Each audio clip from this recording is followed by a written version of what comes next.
दोस्तों, शालिनी भक्ति सागर में आपका बहुत बहुत स्वागत है। अभी तक हम 5 अध्याय श्री विष्णु पुराण के सुन चुके हैं। आज हम 6वां अध्याय शुरू करने वाले हैं। 6वां अध्याय का नाम है वर्ण व्यवस्था, पृथ्वी विभाग और अन्न की उत्पत्ति का वर्णन।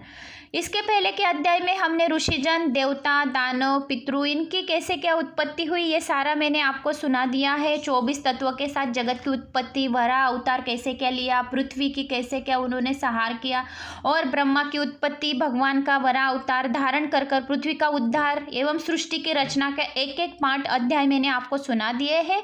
आज हम 6वें अध्याय पर लग रहे हैं और 6वां अध्याय है वर्ण व्यवस्था, पृथ्वी विभाग कैसे क्या हो रहा है पृथ्वी का। तो आज हम ये श्रवण करेंगे दोस्तों। तो आइए चलिए जानते हैं श्री विष्णु पुराण का 6वां अध्याय वर्ण व्यवस्था, पृथ्वी विभाग और अन्न की उत्पत्ति कैसे क्या हुई है। श्री गणेशाय नमः, श्री महाकालेश्वराय नमः, ओम श्री लक्ष्मी नारायण नमो नमः। श्री मैत्री जी ने कहा, हे मुनि श्रेष्ठ, आपने ब्रह्मा जी द्वारा मनुष्य की उत्पत्ति की विषय में बतलाया है, उसे विस्तार पूर्वक कहिए। उन्हें किन गुणों से युक्त करके वर्णों की रचना की तथा उनके कर्तव्य एवं कर्म क्या है। मैत्री जी के वचनों को सुनकर प्रसन्न मुख पराशर जी बोले, हे द्विश्रेष्ठ, सृष्टि रचना की इच्छा से सत्य संकल्प ब्रह्मा जी मुख से सर्वप्रथम सत्व गुण से युक्त प्राणियों की उत्पत्ति हुई। वक्षस्थल से रजोगुण युक्त प्रजा की उत्पत्ति हुई और जंगाओं से रज और तम से परिपूर्ण प्रजाओं का प्रादुर्भाव उत्पन्न हुआ। हे मैत्री जी, ये प्राणी चारों वर्ण ब्राह्मण, क्षत्रिय, वैश्य, शूद्र क्रम से मुख, वक्षस्थल, जंगा और पैरों से उत्पन्न होकर चारों वर्ण कहलाए हैं। हे महाभाग, यज्ञ से भली प्रकार साधित होने के उद्देश्य से ब्रह्मा जी ने इन चारों वर्णों को रचा। यज्ञ से संतुष्ट होकर देवतागण जल बरसाकर संपूर्ण प्रजा की हित करते। जो मनुष्य धर्मपरायण, सदाचारी और सन्मार्ग पर चलने वाले होते, उन्हीं से यज्ञ का अनुष्ठान हो सकता है। हे मुनि श्रेष्ठ, मनुष्य शरीर से ही स्वर्ग की प्राप्ति होती है। मनुष्य शरीर से ही स्वर्ग की प्राप्ति हो सकती है और अपनी इच्छा के अनुसार अभिलाषी स्थान पा सकता है। ब्रह्मा जी ने चतुर्वर्ण व्यवस्था, शुद्ध आचरण युक्त, स्वेच्छापूर्वक कार्य करने वाले, बाधाओं रहित प्रजा की रचना की। इसलिए मन शुद्ध होने पर अंतःकरण में भगवान का निवास होता है और शुद्ध ज्ञान उत्पन्न होता है। उसके द्वारा वे भगवान विष्णु को परम पद को पा सकते हैं, देख सकते हैं, समर्थ हो सकते हैं। हे मैत्री जी, हमने तुमसे भगवान का कलात्मक अंश का वर्णन किया है। इस प्रजा में अधर्म से तमोमय लोभ धीरे धीरे अत्यंत घोर पाप का संचार कर देते, तभी उन्हें विष्णु पद प्राप्ति रूप रसोल्लास और अष्ट सिद्धियां नहीं प्राप्त होती।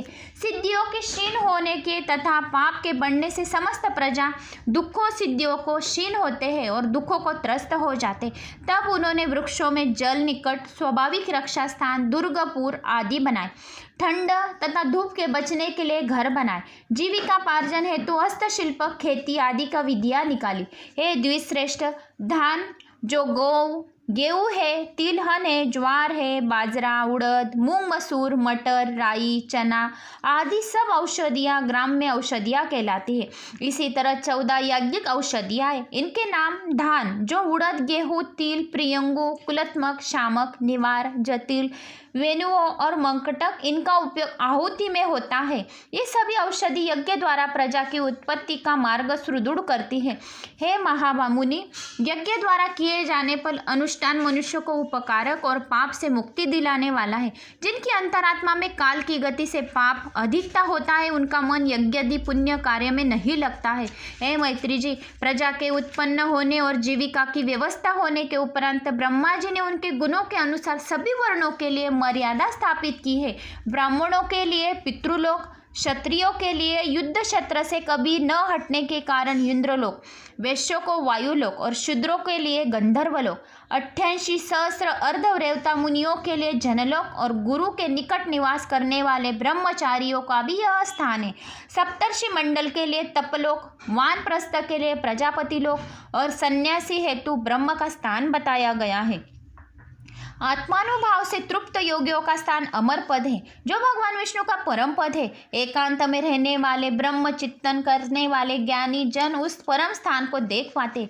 सूर्य, चंद्र आदि ग्रह अपने अपने लोकों में जाकर वापस लौट आते हैं, किंतु ओम नमो भगवते वासुदेवाय नमः नामक द्वादश अक्षर के महामंत्र का जप करने वाले अभी तक मोक्ष पद से नहीं लौटे हैं। योग्यों की निंदा करने वाले, विरोध करने वाले और अपने धर्म से विमुख प्राणियों को तमिश्र, अदंत मिश्र, रौरव, महारौरव, अस्तपद, कालशूत्र, अविचक आदि नारक भोगना होता है। तो दोस्तों ये थे वर्ण व्यवस्था, पृथ्वी विभाग और अन्न की उत्पत्ति का वर्णन मैंने आपको सुनाया है। यहाँ छठवां अध्याय आपका समाप्त होता है।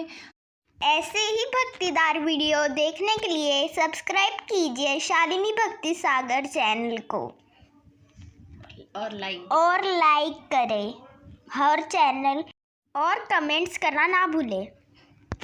तो बोलो मेरे साथ, ओम नमो भगवते वासुदेवाय नमः।